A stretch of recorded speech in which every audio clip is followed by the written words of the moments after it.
Today, we're diving deep into the assets of the Armed Forces of the Philippines, or AFP, during the controversial era of Ferdinand Marcos. This period, spanning from 1965 to 1986, was marked by significant military buildup, martial law, and the Cold War, shaping the AFP into one of Southeast Asia's most powerful forces at the time. Let's break down the key military assets in terms of personnel, air power, naval strength, and ground forces. By the late 1970s, the AFP boasted a strong manpower force, estimated at around 250,000 active personnel. This included the Philippine Army, Air Force, Navy, and the Philippine Constabulary. During this time, the AFP expanded significantly due to internal insurgencies and external like communist rebellions and territorial disputes in the South China Sea.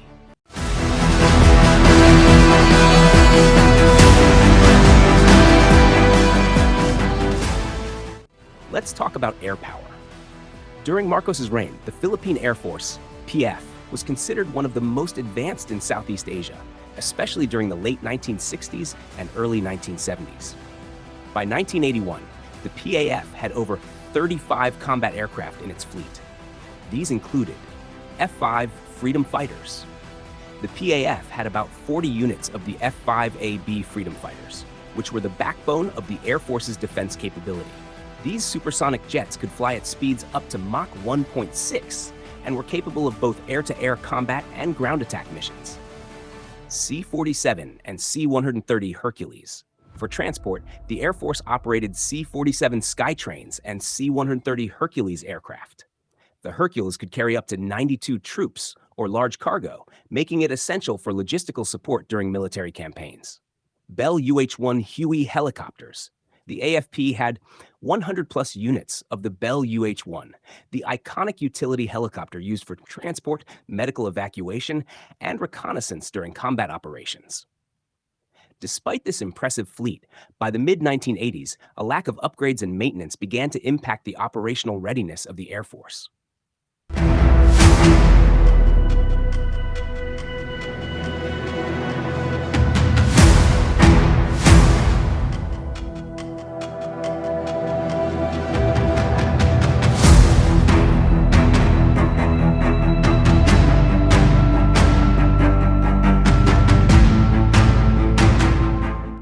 The Philippine Navy also experienced significant growth during this period.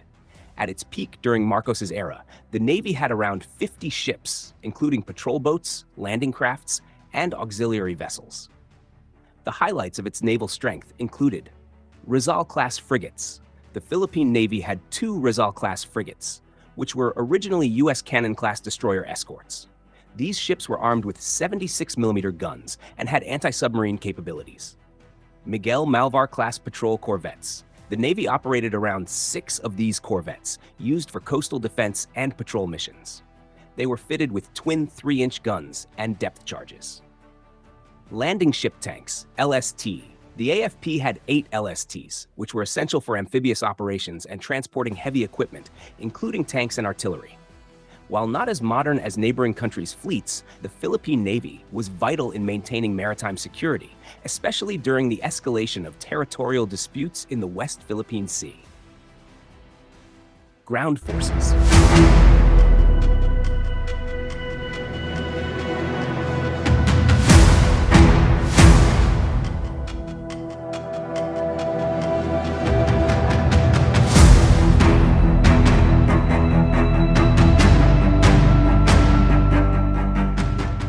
Now, let's look at the backbone of the AFP, the Philippine Army. Ground forces played a crucial role in the counterinsurgency efforts during Marcos' regime. The Army was well-equipped with over 200,000 soldiers during this period. Its assets included M113 armored personnel carriers.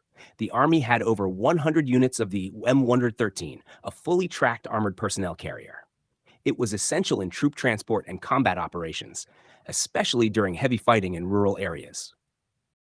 M41 Walker Bulldogs, a light, highly mobile tank armed with a 76mm gun, offering effective reconnaissance, infantry support, and adequate armor protection, with a top speed of 72 kilometers per hour. Number of units in 1970, Philippine Army, approximately 150 units.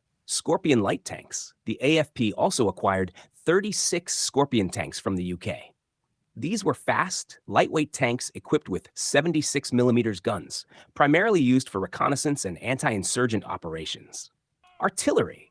The Army had various artillery units, including 105mm howitzers and M101 field guns, which were used extensively during battles against communist rebels and the Moro National Liberation Front in Mindanao.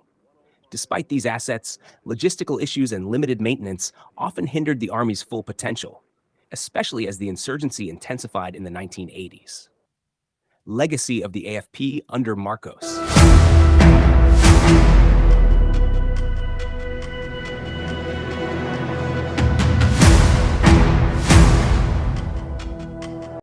The military buildup during Marcos's rule was substantial but also controversial. With martial law declared in 1972, the AFP became a central tool for enforcing political agenda. This led to human rights abuses and military repression, which tarnished the military's reputation. However, in terms of military assets and capabilities, the AFP during the Marcos era was arguably at its strongest compared to earlier or later periods, especially in the early 1970s, when it ranked among the top in Southeast Asia. Unfortunately, economic instability and corruption later weakened this power.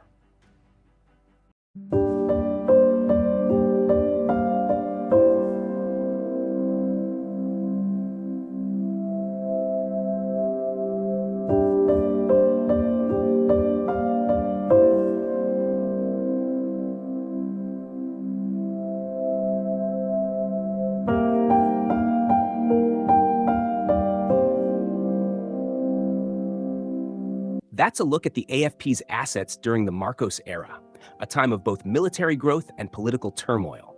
What do you think about the military under Marcos? Let us know in the comments below. Don't forget to like, share, and subscribe for more deep dives into history and military affairs. Thanks for watching, and we'll see you in the next video.